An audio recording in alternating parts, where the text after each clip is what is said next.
কমিশনের অনুমোদন ক্রমে দুর্নীতি দমন কমিশন সমন্বিত জেলা কার্যালয় ঠাকুরগাঁও হতে আজকে উপজেলা স্বাস্থ্য কমপ্লেক্স রানীশঙ্কলে একটি এনফোর্সমেন্ট অভিযান পরিচালনা করা হয়েছে। এনফোর্সমেন্ট অভিযান পরিচালনার সময় এখানে বিভিন্ন অসঙ্গতি এবং অনিয়ম দেখা যায়।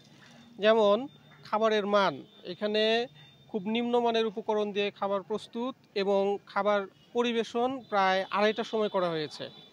এছাড়াও ওয়াশরুম অপরিষ্কার, ভিতরের বাগান অপরিষ্কার এবং ডাক্তার কর্তৃক বিভিন্ন টেস্টের জন্য রোগীদেরকে বাইরে টেস্ট করানোর জন্য উৎসাহিত করা হয়েছে এখানে সেই সুযোগগুলো থাকা সত্ত্বেও। আর একটা অভিযোগ আমরা পেয়েছি, সেটা হচ্ছে যে টিকিট 3 টাকার টিকিট 5 টাকা নেওয়ার একটা অভিযোগ আমরা পেয়েছি। আমরা অফিস প্রধানকে এগুলোর ব্যাপারে কার্যকর ব্যবস্থা গ্রহণের জন্য এবং ব্যবস্থা গ্রহণপূর্বক দুদক ঠাকুরগাঁওকে অবগত করার জন্য অনুরোধ করেছি। ধন্যবাদ। সরি,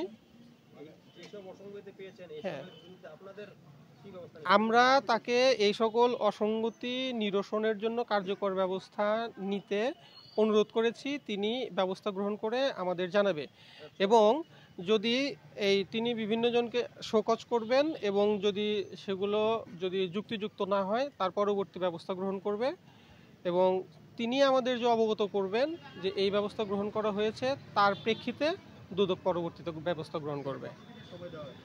এইটা আসলে বাধা দেওয়ার সময় দেয়নি, কারণ যে সকল বিষয়গুলো ওনারও তো একটু খুঁটিয়ে দেখবে। তারপরে হ্যাঁ, আপডেটটা আমরা আশা করি এক সপ্তাহের মধ্যে আমরা এটা জানাতে পারবো আশা করি। আমি সহকারী পরিচালক, দুদক সমন্বিত জেলা কার্যালয় ঠাকুরগাঁও। আমি ইমরান হোসেন। জি,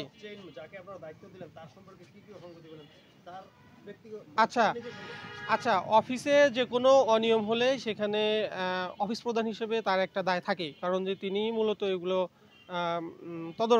তদারককারী কর্মকর্তা। এখন এইখানে ফর এক্সাম্পল আমরা কিচেনে খাবারের মান বিষয়ে বলেছি, যদিও এটা আরএমও মহোদয়ের তত্ত্বাবধান করার কথা, এরপরেও দেখা যাচ্ছে তিনিও কিন্তু দায় এড়াতে পারেন না। আসলে তার এই সকলেই কাজ ঠিকমতো করে কি না, এই সঠিকভাবে যদি না করে এই দায়টা তার থেকে যায় অফিস প্রধান হিসেবে। হ্যাঁ, তো আমরা তাকে অনুরোধ করেছি তিনি যেন লেগে থাকে এই সমস্যাগুলো সমাধান করে এবং রোগীরা যেন যথাযথ চিকিৎসা পায়। ধন্যবাদ। আমার মনে হয়ে গেছে। হ্যাঁ, থ্যাংক ইউ।